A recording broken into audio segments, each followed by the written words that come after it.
The quantum detection array hidden beneath the Atacama Desert's endless expanse of sand and rock picked up the signal at exactly 3:47 a.m. Earth Unify time. Dr. Elena Santos stared at the readings in disbelief, her dark eyes reflecting the holographic display's soft blue glow. After 15 years of watching, waiting, and preparing, humanity's greatest fears were confirmed. They were no longer alone, and their visitors weren't friendly. General Morrison. She spoke into her neural link, her voice steady despite the gravity of the situation. The Helios array has detected quantum surveillance probes in high Earth orbit.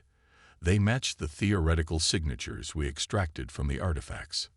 Deep within the Earth Defense Initiative's primary command center in Mount Cheyenne, General Sarah Morrison received the transmission with grim satisfaction. They had known this day would come ever since the discovery of the ancient warning beacon on Mars in 2084. The beacon, left by a long-vanished species, had contained a single message. They will come. They always come. Begin protocol shadowplay, Morrison commanded, her order reaching every EDI facility worldwide simultaneously. It's time to show them exactly what they expect to see. Across the globe, carefully maintained facades shifted into place. Primitive radio telescopes swung into predetermined positions, broadcasting carefully crafted signals of a civilization just beginning to reach for the stars. Decoy satellites performed their choreographed dance of technological infancy. The trap was being set. What the watching eyes couldn't see, were the quantum-shielded facilities deep beneath the Earth's surface, where humanity's true technological achievements lay hidden. In the Mariana Trench Research Station, Dr. James Chen adjusted the final calculations for the Nexus drive, a propulsion system that bent not just space, but the fundamental laws of physics themselves. In the Siberian Development Complex, Commander Yuki Tanaka ran another simulation of the phase-shift weapons that could unravel the very fabric of reality. These achievements hadn't come easily. When the Mars beacon was discovered, the world's governments had made an unprecedented decision. Unite or perish. The Earth Defense Initiative was born, pulling together the planet's greatest minds under a veil of absolute secrecy. While public space programs launched chemical rockets and established lunar bases, EDI pushed the boundaries of human knowledge far beyond what anyone thought possible. Dr. Santos. Morrison's voice pulled Elena back to the present. What's the estimated time frame? Elena ran the calculations through her neural interface, the quantum computer augmenting her already formidable intelligence.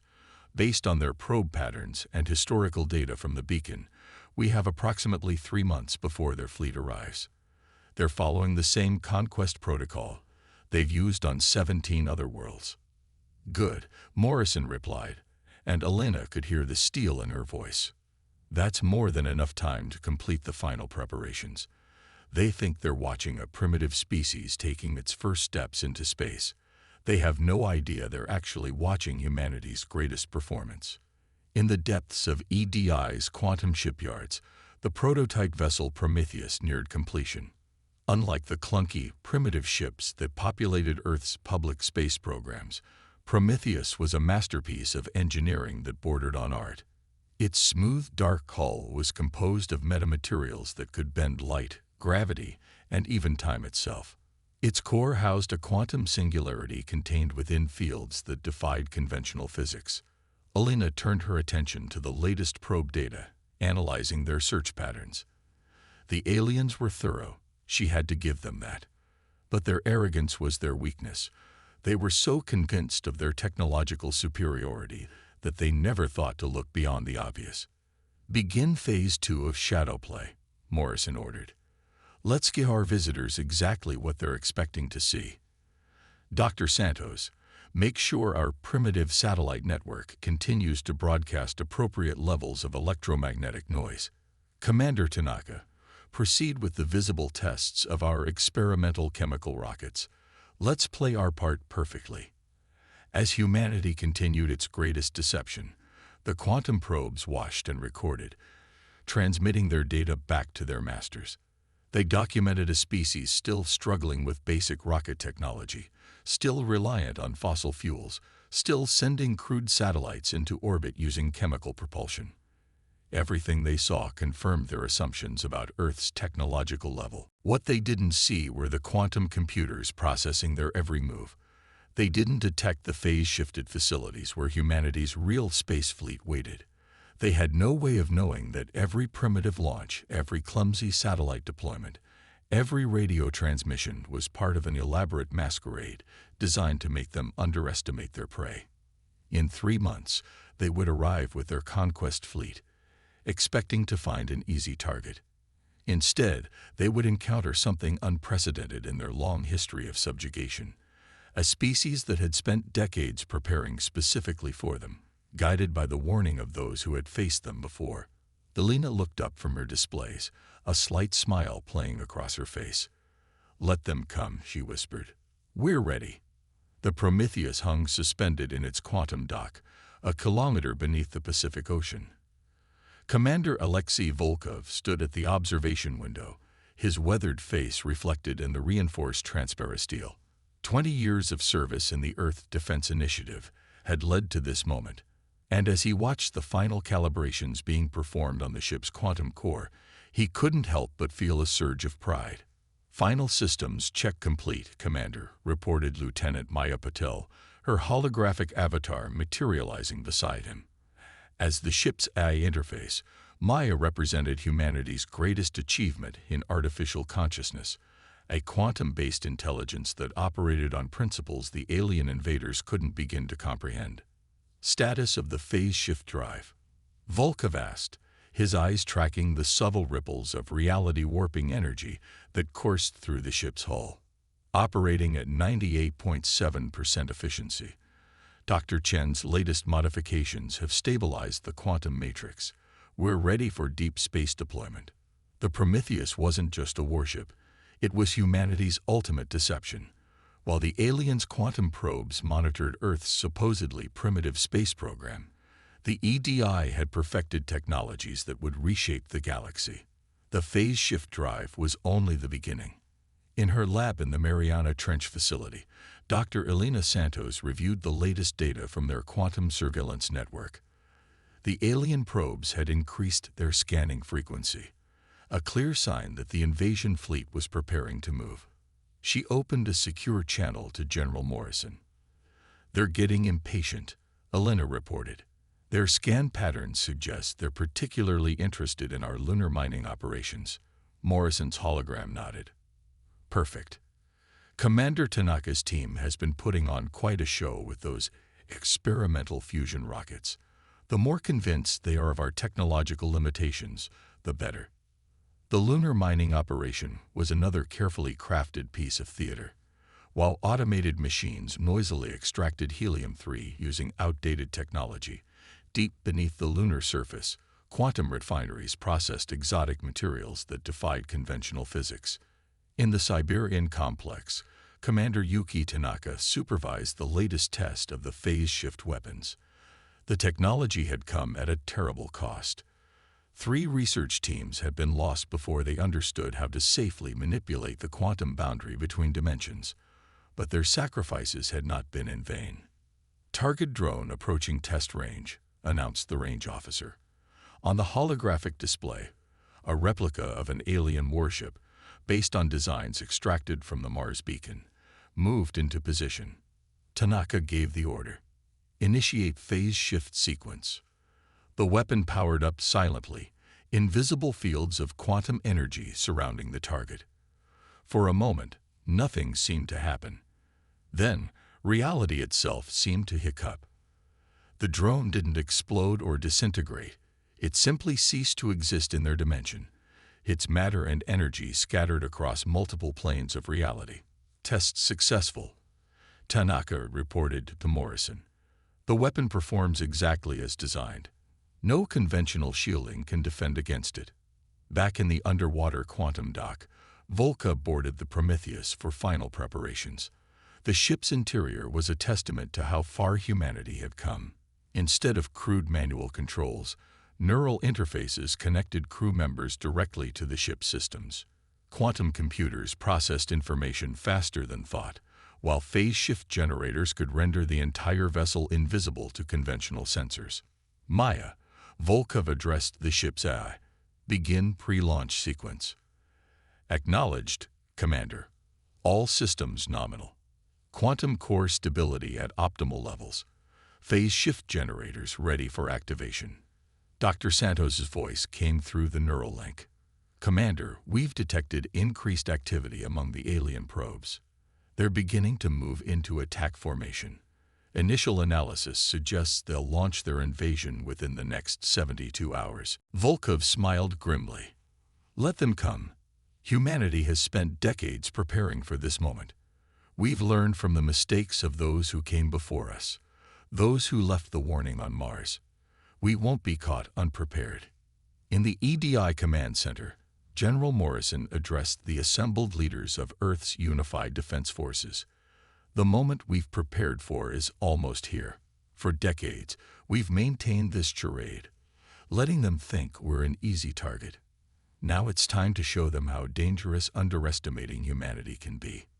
The Prometheus would be humanity's sword and shield, but it wasn't alone. Hidden in quantum pockets around the solar system, a fleet of advanced warships waited for the signal to emerge. Each vessel represented the pinnacle of human achievement, combining technologies that the alien invaders would consider impossible. As the final hours ticked down, humanity's greatest deception neared its completion. The aliens would arrive expecting to find a primitive species ripe for conquest. Instead, they would encounter a civilization that had spent generations preparing specifically for this moment. In the quantum dock, Volkov gave the order that would begin humanity's emergence onto the galactic stage. Prometheus actual to all EDI facilities. Operation Dawn is now active. May God have mercy on their souls, because humanity won't. The alien armada emerged from hyperspace at the edge of the solar system, their massive ships casting long shadows across the void. Supreme Commander Xarlak stood on the bridge of the flagship Inevitability, his crystalline exoskeleton reflecting the light of distant stars. The holographic display showed their target, a blue planet still ignorant of its impending subjugation. Status report. Xarlak demanded, multiple eyes blinking in sequence. Scans confirm previous intelligence. Supreme Commander, replied his science officer. Primitive chemical propulsion technology. Basic satellite network, rudimentary space stations. They've barely established a presence on their moon. Standard civilization Type 2 development pattern. In the quantum-shielded command center beneath Mount Cheyenne, General Morrison watched the alien fleet's approach through humanity's true sensor network. Time to show our visitors what a proper welcome looks like. Begin Operation Masquerade. Across Earth's surface, carefully programmed responses began to unfold. Military bases scrambled obsolete jet fighters. Radio telescopes broadcast panicked signals. Satellite networks showed expected signs of disarray. It was humanity's greatest performance, and their audience was watching intently. Aboard the Prometheus, now hidden in a quantum pocket near Mars, Commander Volkov received the neural feed of the alien fleet's composition. 73 capital ships, 142 support vessels. Exactly as the Mars beacon warned us. Maya, begin tactical analysis. The ship's AI processed the data instantly. Their technology matches our projections. Energy shields, plasma weapons, standard faster than light drives. No evidence of quantum technology or phase shift capabilities. They're formidable by conventional standards. But they're fighting the last war. Volkov finished. They have no idea what they're walking into. On the Inevitability, Xarlak watched with satisfaction as his fleet moved into standard conquest formation. The humans had detected them now. Their primitive sensors were lighting up, their military forces scrambling in disarray. It was a dance he had seen performed countless times before. Begin the standard greeting protocol, he commanded. Let's show these primitives the futility of resistance. Massive holographic projections appeared in Earth's skies, showing Xarlak's imposing form to the planet below. His voice boomed across all frequencies, translated into every human language. People of Earth, I am Supreme Commander Sarlacc of the Galactic Hegemony. Your world has been chosen for incorporation into our enlightened empire. Surrender now, and you will be permitted to serve as productive members of galactic society. Resist, and you will be. The transmission cut off abruptly. In the EDI command center, Dr. Santos allowed herself a small smile as she terminated the alien broadcast. Sorry, Commander Sarlacc, but we've heard this speech before. Sarlacc's mandibles clicked in annoyance. How dare they? Launch the first wave of fighters. Show them the consequences of disrespect. Thousands of fighter craft poured from the alien ships, their formation perfect, their power overwhelming by any normal standard. They were met by Earth's apparent defenders. Outdated jets and primitive space fighters, barely able to reach orbit. The outcome seemed predetermined.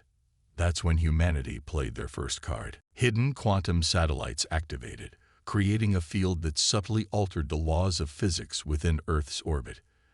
Alien fighters suddenly found their plasma weapons firing at reduced power, their shields operating at minimal efficiency.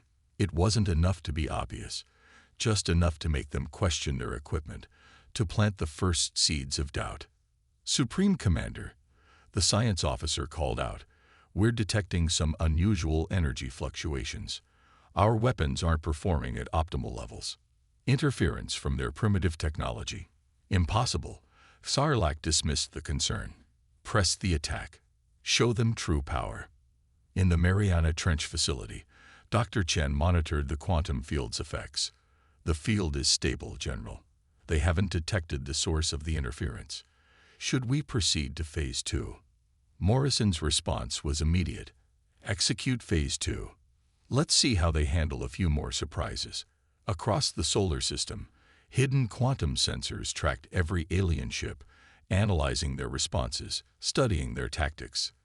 The Earth Defense Initiative had spent decades preparing for this moment, and every alien reaction was feeding into their combat algorithms.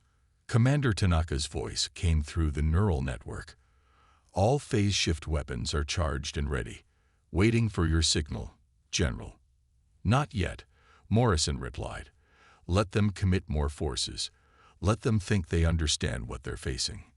Aboard the Prometheus, Volkov watched the battle unfold through quantum-enhanced sensors. The aliens were following their standard conquest protocol, exactly as predicted. They had no reason to deviate. After all, it had worked on countless other worlds before. Maya, begin power-up sequence for the phase shift drive, he ordered. When we reveal ourselves, I want to make quite an impression. The A's response held a note of anticipation. With pleasure, Commander. They won't know what hit them. In Earth orbit, the battle continued. Human forces appeared to be fighting desperately, but always just effectively enough to draw more alien ships into the quantum field's influence. Each passing moment revealed more about their tactics, their technology, their weaknesses. Sarlacc watched with growing frustration as the primitive humans proved more resilient than expected. Launched the second wave. Full combat deployment. I want this world subjugated within the day. In the Mount Cheyenne Command Center, Morrison allowed herself a grim smile. That's right, Commander Sarlacc. Commit your forces. Bring your fleet closer. You're about to learn why you should have looked more carefully at what you thought was a primitive world. The trap was almost ready to spring. Humanity's greatest deception was about to become the Galactic Hegemony's worst nightmare. Supreme Commander Sarlacc watched with mounting unease as his fleet's second wave engaged the human defenders. Something wasn't right. The primitive weapons shouldn't be causing this much damage to their shields. The humans' tactics seemed almost predictive. Status report, he demanded, his crystalline armor clicking as he paced the bridge of the inevitability. Sir, we're losing fighters at an unprecedented rate, his tactical officer reported. Their primitive projectile weapons are somehow penetrating our shields at critical points. It's as if they know exactly where to hit. In the quantum-shielded command center, General Morrison nodded to Dr. Santos. They've taken the bait. Time to show them what humanity can really do. Commander Volkov, you have permission to execute Operation Revelation. Aboard the Prometheus, still hidden in its quantum pocket, Commander Volkov felt a surge of anticipation. Maya, initiate full power-up sequence. Disengage quantum camouflage on my mark. The ship's eye's voice held a note of satisfaction. All systems at maximum efficiency, Commander. Phase shift drive spooled and ready. Quantum weapons primed. Volkov took a deep breath. Send the signal to all hidden EDI vessels. Operation Revelation begins in 3, 2, 1. Mark. Across the solar system, reality itself seemed to hiccup. Where empty space had existed moments before, advanced human warships suddenly appeared. Their sleek, dark hulls absorbed light in impossible ways, their quantum cores pulsing with power that defied conventional physics. On the Inevitability's bridge, alarms screamed as sensors detected the new threats. Impossible. Gazarlak's science officer shouted, Supreme Commander, we're detecting hundreds of vessels appearing from nowhere. Their energy signatures are beyond anything in our database. Before Gazarlak could respond, a new transmission cut across all frequencies. Commander Volkov's voice echoed through every alien ship. Attention, forces of the galactic hegemony. You have entered protected space. Your assumption of our technological capabilities has been greatly exaggerated. This is your only warning. Retreat or face the consequences. Dr. Santos watched through quantum sensors as confusion rippled through the alien fleet. Their formation, perfect moments ago, began to show signs of disorder. They're detecting our quantum signatures now, she reported. Their sensors are finally seeing past our camouflage. The Prometheus emerged last, appearing directly behind the alien flagship. Its hull rippled with quantum energy, reality itself bending around the massive vessel. Unlike the crude rockets the aliens had observed before, this ship was a masterpiece of human engineering, incorporating technologies that the hegemony had never dreamed possible. No response from the alien fleet, Maya reported. They appear to be maintaining attack formation, though their command structure shows signs of confusion. Volkov nodded grimly. As expected, their pride won't let them retreat. Commander Tanaka, you may begin the demonstration. In the Siberian complex, Commander Tanaka gave the order. Activate phase shift weapons. Target their outer defensive line. Show them what happens when you underestimate humanity. The effect was instantaneous and devastating. Beams of quantum energy lanced out from the human fleet, bypassing the aliens' most powerful shields, as if they didn't exist. Where they struck, ships didn't explode. They simply ceased to exist in our dimension, their matter and energy scattered across multiple planes of reality. By the first stars, Sarlacc whispered as he watched a third of his fleet vanish in seconds. What are they? Dr. Chen's voice came through the EDI neural network. Quantum field stability at 100%. Their weapons are operating at reduced efficiency across all frequencies. They're completely within our control paradigm. Morrison's response was cold. Proceed with full engagement. Show them exactly what they've walked into.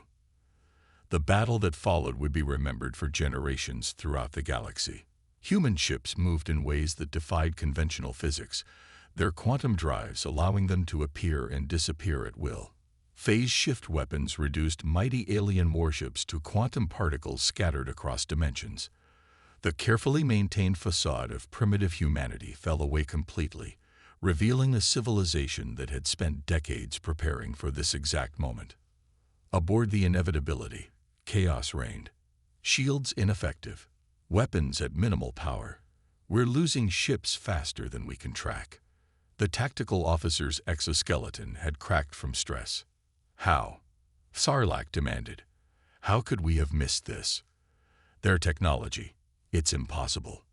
The answer came from Maya, her holographic form appearing on every display in the alien fleet. You saw what you expected to see, Commander Sarlacc. You never looked deeper. You never questioned why our primitive technology could affect your shields. You never wondered why our tactics seemed to anticipate your every move. Pride has always been the downfall of empires. The Prometheus moved into position above the alien flagship, its quantum wake distorting space itself. Volkov's voice was calm as he gave the order that would end the battle. All ships, execute final attack pattern. Let's show the hegemony exactly why they should have looked more carefully at the primitive species they thought would be an easy conquest. In the command center, Morrison watched as humanity's true power was finally unveiled. The galaxy would never be the same after this day. The myth of human primitiveness had served its purpose. Now it was time for humanity to take its place among the stars, not as servants, but as equals.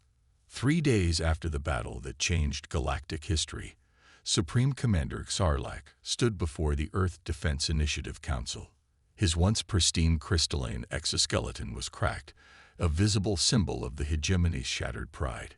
The council chamber, deep beneath Mount Cheyenne, hummed with quantum energy that made his remaining ship's sensors useless. The terms of surrender are non-negotiable, General Morrison stated, her voice carrying the weight of humanity's victory. The hegemony will immediately cease all conquest operations, not just against Earth, but against all species. Dr. Santos' quantum displays showed the status of the surviving alien fleet. Less than a quarter of their ships remained, all held immobile by humanity's phase shift technology. The once mighty armada now served as a testament to the cost of underestimating humanity. How? Sarlacc finally asked, his multiple eyes fixed on the holographic replay of the battle. How did we miss such advanced technology?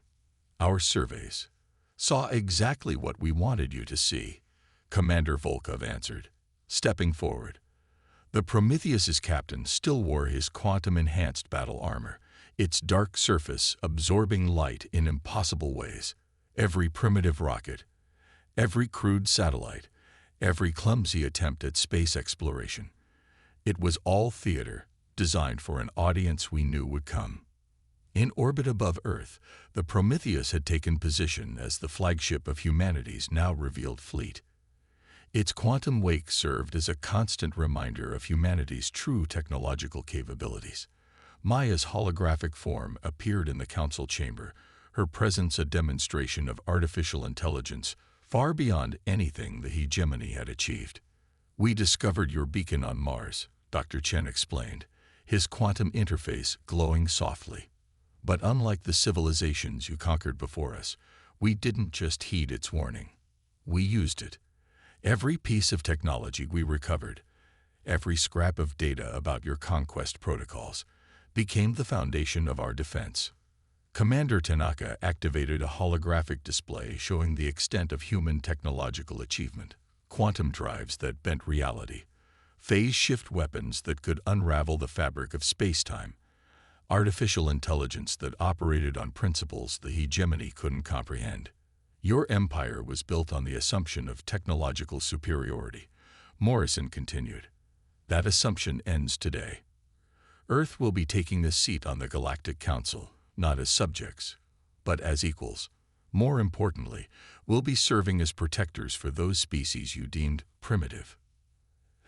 Yavaralak's mandibles clicked in distress.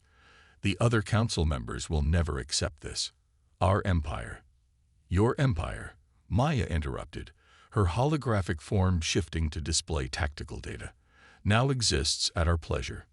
The same quantum technology that defeated your fleet has already been deployed throughout hegemony space. We can shut down your ships, disable your weapons, or remove entire battle groups from existence with a thought. In the weeks that followed, the galaxy experienced a fundamental shift in power. The EDI's quantum sensors, hidden in dimensional pockets throughout space, revealed the true extent of humanity's preparation. They had been watching, learning, and preparing for decades while maintaining the illusion of primitive development. Dr. Santos led the team that began sharing certain technologies with other primitive species the hegemony had marked for conquest. We remember what it was like to be considered inferior, she explained to the council. We won't perpetuate that cycle. The Prometheus, under Volkov's command, became humanity's symbol of protection rather than conquest. Its quantum wake was seen across the galaxy as it established Earth's new role. Defenders of the developing, guardians against imperial ambition. Commander Tanaka's phase shift technology was adapted for peaceful purposes, revolutionizing space travel and exploration. The quantum barriers that had hidden Earth's true capabilities now served to protect vulnerable civilizations as they developed at their own pace. In the EDI Command Center, Morrison received reports from across the galaxy. Former hegemony subject worlds were declaring independence, protected by humanity's quantum shield network. The age of conquest was ending, replaced by an era of cooperation and mutual development. "We could have revealed ourselves earlier," she mused to Dr. Chen. "We could have struck first." Chen shook his head. "Our patience was our greatest weapon. We needed them to commit fully to their assumptions about us. Their pride did half our work for us." Maya's holographic form appeared, displaying data from across the transformed galaxy. "The last hegemony battle group has stood down," she reported. "The quantum network is fully operational. For the first time in 10,000 years, no world needs to fear unexpected visitors from the stars." Volkov's voice came through the quantum link from the Prometheus, now patrolling the edge of what had once been hegemony space. "The galaxy's changing faster than anyone expected. Every world that discovers they're not alone is asking the same question. Did humanity hide more than just their technology? How many other primitive species are more than they appear?" The answer, of course, was classified beyond even quantum encryption.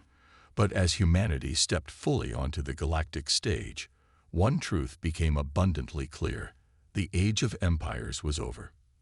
A new order was emerging, built not on conquest and subjugation, but on the principle that had allowed humanity to triumph: the understanding that true power lies not in domination, but in patience, preparation, and the wisdom to appear weak when you are strong. In the depths of space, the Prometheus continued its patrol, its quantum wake a reminder to all who saw it. Never again would an advanced civilization underestimate a seemingly primitive world. The galaxy had learned its lesson, taught by the species that had perfected the art of hiding in plain sight.